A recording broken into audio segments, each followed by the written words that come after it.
Lalayo na iwasan ang nakasanayan. Ako na lang muna. Hahanapin ang sarili sa dulo at umpisa.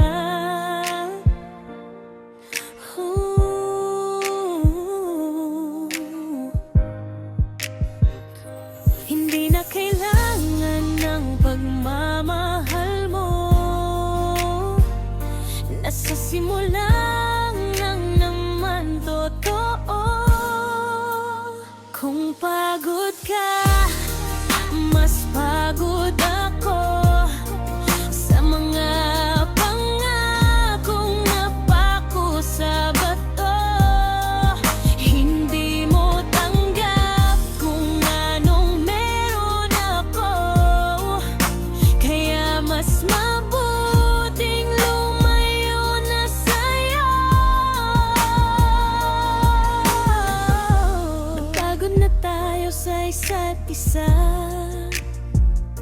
Wala nang ningning sa ating mga mata.